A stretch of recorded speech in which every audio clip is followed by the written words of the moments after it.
खबर राजधानी जयपुर से। गृह मंत्री अमित शाह कल आएंगे जयपुर और सीकर। दरअसल जयपुर में होटल ललित में लेंगे बीजेपी प्रदेश के प्रमुख नेताओं की बैठक। चुनावी रणनीति पर विचार विमर्श होगा। इसके बाद सीकर जाने का कार्यक्रम है। सीकर में रोड शो करेंगे गृह मंत्री अमित शाह।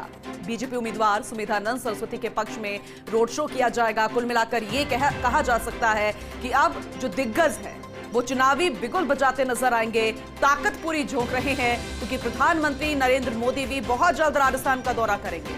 कोटपुतली में उनकी भी जनसभा प्रस्तावित है, लेकिन बात अगर गृह मंत्री अमित शाह की करें तो वो कल राजधानी जयपुर पधार रहे हैं। शेखावाटी में आएंगे। बात करें ठहरने की तो जयपुर में होटल ललित में सबसे पहले पहुंचेंगे। वहां बीजेपी प्रदेश के प्रमुख नेताओं की बैठक होगी। फिर चुनावी रणनीति पर विचार विमर्श किया जाएगा। जाहिर सी बात है बीजेपी में राजनीति का चाणक्य कहा जाता है अमित शाह को। ऐसे में जब चुनावी रणनीति पर विचार विमर्श होगा, मंथन होगा, तो जीत के भी मंत्र यहां पर एक बार फिर से अमित शाह अपने नेताओं को देते नजर आएंगे या फिर देकर जरूर जाएंगे। इसके बाद सीकर जाने का कार्यक्रम है। फिर सीकर में रोड शो होगा। गृह मंत्री अमित शाह रोड शो करेंगे सीकर में। बीजेपी उम्मीदवार सुमेधानंद सरस्वती के पक्ष में रोड शो होगा। एक बार फिर से उनको जीतने की कवायद यहां पर होती नजर आएगी क्योंकि 25 की 25 सीटें एक बार फिर से बीजेपी को लानी है। उसके लिए पूरी कमर कस रखी है। पॉलिटिकल एडिटर योगेश शर्मा जी हमारे साथ जुड़ चुके हैं। ज्यादा जानकारी उनसे लेंगे।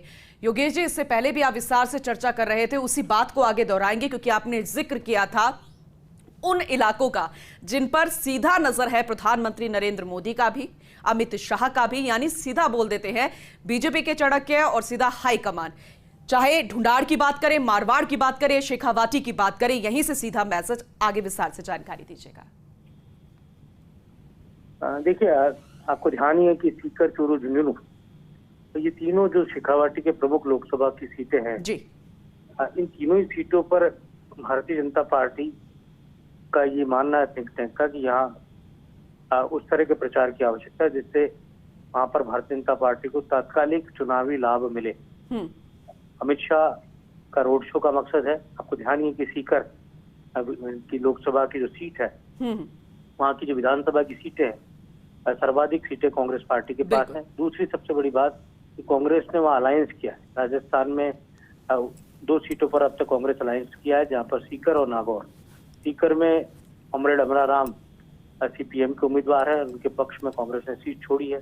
ये वही इलाका है जहाँ से प्रदेश कांग्रेस के अध्यक्ष गोविंद सिंह डोटासरा भी आते हैं। कहा जा सकता है कि मकसद यही रहेगा कि एक सीट से एक संदेश जाए शेखावाटी के अंचल में और सुमेधानंद सरस्वती के साथ ही बाकी अन्य उम्मीदवारों को भी लाभ मिले। तो कमोबेश अभी और भी दौरे होंगे बड़े नेताओं के, जिनमें खासतौर से प्रधानमंत्री नरेंद्र मोदी का दौरा है, रक्षा मंत्री राजनाथ सिंह का दौरा है, जेपी नड्डा का दौरा है, और इसके साथ ही भारतीय जनता पार्टी की बैठक भी लेने का कार्यक्रम उनका है अमित शाह का अपने दौरे में। और वो जयपुर में जो बैठक लेंगे उसमें पूरी चुनावी रणनीति पर चर्चा करेंगे। बीजेपी राजस्थान की इकाई किस तरह से आगे बढ़ रही है और किस तरह से चुनाव को संचालन का काम बीजेपी में कर रहे हैं। तो 3 प्रमुख नेता जो राजस्थान में प्रमुख तौर पर डेरा डाले हुए हैं, बिल्कुल 4 प्रमुख नेता जो कहा जा सकता है विनय सहस्त्रबुद्धे, विजय राहटकर और साथ ही वी सतीश और प्रवेश वर्मा।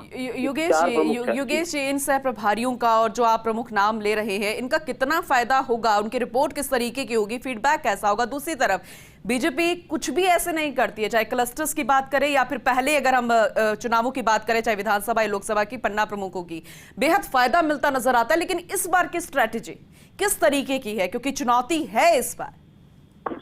ये बात सही है कि चुनौती है और यही कारण है कि बहुत गुणी नेताओं को राजस्थान में वॉर रूम का काम देखने के लिए भेजा गया है। विनय सहस्त्रबुद्धे, विजय राहटकर और वीर सतीश तीनों ही मराठी भाषी हैं और तीनों के ऊपर आलाकमान का पूरा भरोसा है। और प्रवेश वर्मा दिल्ली के बड़े नेता हैं, किसान कम्युनिटी से आते हैं, साहिब सिंह वर्मा के बेटे हैं, तो उनका प्रभाव जो है किसान क्षेत्र के अंदर उनको भेजा जा रहा है। तो ये कहा जा सकता है कि एक पूरी जो व्यापक अब तक रिपोर्ट इन तमाम बड़े नेताओं ने बनाई है, उसकी समीक्षा अमित शाह करेंगे। बीजेपी प्रदेश पदाधिकारी क्या कुछ कर रहे हैं उसकी समीक्षा की जाएगी और सीपी जोशी की टीम हो और सत्ता और संगठन किस तरह से काम कर रहे हैं मुख्यमंत्री भजनलाल शर्मा के कामों की रणनीति को लेकर भी इस तरह से प्रचार प्रसार में एक तरह से बूथ स्तर तक, शक्ति केंद्रों तक, पन्ना स्तर तक, मंडल स्तर तक किस तरह की योजना चुनाव के अंदर है। हर बूथ पर चुनाव मतदान के दिन इस तरह भारतीय जनता पार्टी का कार्यकर्ता वहां पर बैठने का काम करेगा। और इसके साथ ही मोदी सरकार की और भजनलाल सरकार की जो योजनाएं हैं उनको किस तरह नीचे तक पहुंचाने का काम प्रचार के जरिए किया जा रहा है। और इसके साथ ही सोशल मीडिया का उपयोग, हाईटेक प्रचार के साथ ही, और कहा जा सकता है फिर मोदी सरकार बने, इसको लेकर एक व्यापक रणनीति के साथ अमित शाह का दौरा रहेगा। जी बिल्कुल, आपने सही कहा। विस्तार से इस जानकारी के लिए योगेश जी आपका बहुत शुक्रिया।